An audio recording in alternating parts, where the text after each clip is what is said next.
Well, hello, beautiful people. How we doing today? We are back at it once again. This is the book "Excuse Me, Your Life Is Waiting" by Lynn Grabhorn. We are in chapter 6, and I mean, what an amazing part 30 yesterday. So if you guys didn't get a chance to watch that, make sure that you do, because it was all about just building up high energy, how to get your everything buzzing so that you can feel good and just become a manifester by default, and how to get out of these icky feelings. And they're going to go into more detail here on part 31. So we want to make sure that we cover that. I did get a new mic, you guys. So tell me what you guys think. If you guys think that it sounds okay, because I'm still kind of tweaking it a little bit, but wanted to kind of do a little more of a professional thing here. Might want to bring the mic up a little bit closer. But either way, we're just trying out something new. So let me know what you guys think. But let's go ahead and let's get started here. Give me 1 second. All right, here we go. Positive yuck aspects. All right, here we go. Positive yuck aspects. What all this is about is feeling good, since nothing is more important. Nothing. Nothing is more important than feeling good. And it doesn't matter beans how you do it. If standing on your head in Times Square will do it, terrific. If smelling newly cut wood will do it, grand. Anything it takes to get you to that place of feeling better than when you started. You know when you're there. You can't miss it. Whether it's just a decision to feel good in the moment, or even to feel just a little better, or you're orchestrating a new kind of feel good around a particular want, you can usually find dozens of different oddball ways to turn on if you really want to. Hmm. But there's one way I reserve for when all else fails, because I seem to always resent having to get into it. That last resort for me is finding something positive about whatever irksome thing it was that closed my valve in the first place. Let's say, for instance, you're stuck in traffic because of an accident, and you allow yourself to get really ticked off. We'll take it as a given that under the circumstances of your closed valve, not only is the traffic not going to improve in a hurry, but all that negative energy is at that very moment affecting every other aspect of your life. Your job is to get that valve open any way you can. But let's say you've tried a word to take out of your vocabulary, and nothing has worked. Not music, not buzzing, not talking to yourself. Well, when all else fails, there's only one alternative left. Look for anything within the situation or in your immediate surroundings to appreciate or feel good about. Maybe just the fact that your car is operational, or you don't have to go to the John, or the empathy you're feeling for the other poor slops on the road who are just as teed off as you are, or your appreciation for the medical response team. Find something, anything. Start talking to yourself about it. Fake it. Calm yourself. And pretty soon, you'll feel that subtle little click into feel good energy, or at least into a feel better, and your valve will slowly open. Because 100 other drivers are flowing irate energy all around you, the traffic jam might not change for a while, but at least you won't be screwing up other areas of your life by flowing such garbage out. Hmm. Now, frankly, when I'm in a crappy mood, there's nothing I enjoy more than staying there. I still love to bitch and stew because it feels so good. The sad part is, though, I also know every time I do that, my whole world is being negatively affected. Not to mention, I'm attracting more of whatever it is I'm bitching about. Right. I'm just not willing to let that happen much anymore. So, begrudgingly, I'll find some stupid, dumb, meaningless, insignificant thing about whatever it is I'm mad at that I might possibly begin to consider as a positive aspect of this situation or individual. something I might just possibly be able to appreciate. Then, looking very much like a defiant brat who has just been scolded, I'll think of some way to begin talking to myself, almost always with a pout, to pump up whatever positive aspect I was able to muster. mm, The thing that fries me so when I'm in that kind of mood is that it always works. I find something to compliment or appreciate or admire about the jerk or situation. And before I know what's hit me, I've got a head of steam going. I can actually feel the moment the pivot happens. Valve opened, mission accomplished. Now I can let go and allow the universe to do its thing. mm. Interesting. Porch light fury. For a number of years, I rented out a little cottage out back on my property. The deal was that the renters paid for their propane heating, and I paid for electricity. Well, I had this young couple who insisted on keeping the front porch light on day and night. I talked to them and talked to them about it. No matter, they'd leave that thing on until I was seeing stars. It finally hit me that I was dealing with an utterly pointless valve closer. Every time I looked at that cursed light, my valve would slam shut. My dinner would burn. My dogs would start fighting. I'd cut my finger. A loan appointment would cancel. Fireplace sparks would singe my rug. And on, all while writing this book, no less. Talk about practice what you preach. Hmm. So one day, reluctantly, I said, okay, I'll find some blasted thing that pleases me about those two and get this valve of mine open.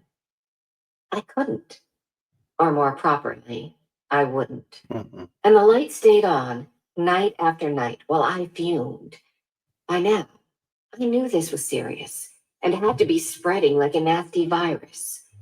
So with a sulk, I decided to look for any blessed thing I could think of that was good about having them there. Well, oh, all right. They help me with the art. And that's a first. They're nice people to have around. So quiet. Blah, blah, blah. It seemed like searching for a black needle in a wet haystack at midnight. But pretty soon, I could feel the resistance softening, and I jumped on it. Bed by grouchy bed, I expanded the feeling, and before long, I could feel the movement of feel better, no, not feel good, energy flowing through me. Their light went out that night, and forever after came on only briefly for visitors or groceries. I was flabbergasted. Writing a book about it, sure, yet still amazed and thrilled at the continuing evidence that this stuff really works, even on porch lights. Was I justified in my annoyed reaction? Of course. But so what? It was hardly worth screwing up the rest of my world any more than I already had. Just remember, when you've got negative feelings of any kind flowing out, even about porch lights, they're doing a lot more than amplifying that situation. They're acting like the frontline defense of the Dallas Cowboys, blocking all of your wants from breaking through your massive line of negativity. At the same time, those negative feelings are attracting all sorts of other unpleasant events in the process. Worst of all, if it's a negative person you're getting all riled up about, you're being sucked right into their disconnectedness. How can it possibly be worth it? Any way you stretch it, no matter what the reason for the negative thought may be, the important thing is that your valve is closed. So get it open. Hmm. The treasure of touchstones. There will be times when a particular want, intent, is so foreign to us that we don't know how it would feel, particularly if it's something of an emotional nature or related to spiritual matters, such as a closer contact with our concept of God. How do we find the feeling place of something we've so rarely, or perhaps never, experienced? Or there might be times when all we want is to get out of or away from whatever it is we have now, yet we're not sure what it is we want to get to, except to feel better than we feel now. How do we find the feeling place of those nebulous kind of things? There are a couple of ways, and the first one you already know. You fake the feelings of what it might be like to have your desire, talking about it with imagined emotions until your mouth waters and click. That's the direct way. The other is indirect, and one I approach with much reverence, for usually the feelings I am calling forth are from deeply cherished and very private memories. We've all had them, those special moments in life we can never forget nor describe, moments we might call an epiphany. They are touchstones, locked away forever in our own secret treasure chest of life's most precious and significant encounters. On a quiet night, perhaps when the stars are bursting and the air is filled with nightly fragrances, find yourself a comfy spot. Relax into the beauty of the moment and take yourself back in memory to that special time. Or as you sit musing by the window early one morn, watching the sun begin her trek across the skies, go to that touchstone in memory. Go to that never to be forgotten moment in your life and allow yourself to experience its robe of loving remembrance hold about you. What was the flavor of that touchstone to you? Was it awe or unspeakable love or spiritual revelation, perhaps supreme contentment or wild joy or nonsensical frivolity? The feelings need not be labeled, only acknowledged as a treasure of your being. Then, when you can find no other way to call forth the feelings of your desire, or in moments of despair, when you can find no thing to quiet your pain, when you can find no means to feel other than that which you are feeling, go to your touchstone, for there you will find the comfort of unconditional love from your inner being expand itself. When your knowledge and your awareness are on that feeling place, you and your expanded self are one, and you will no longer be able to focus on your emotional block, nor on your pain. Bring your heart's desire as an offering to this feeling, and immerse that desire reverently into the healing energies of that remembered feeling. Or do nothing except bask in the feelings of that cherished moment. Rest with it, and know that all is well. The Okay. magic of appreciation. Let's go ahead and stop there. All right. Huh. A lot of great stuff here. Comment down below, if there's some things that you picked up on in regards to this chapter. There's, again, just these subtle shifts can make all the difference in the world. And we just have to be aware. Everything starts with the level of awareness. So one of those things, if you guys haven't figured out how to raise your level of awareness, it's all about the 4 steps, right? So it's not being upset every time it happens, and even when it's happening more, and it feels like that, because that means you're just in step 2 of changing. And so you being aware and just catching yourself in that split second, even if it's a few seconds later, the quicker you can catch it, the sooner you can start to change it. So I hope you guys are really enjoying this, because this is some really, really good stuff. And again, it's broken down in very simplistic terms, is what I like a lot. So, definitely listen to this over and over again.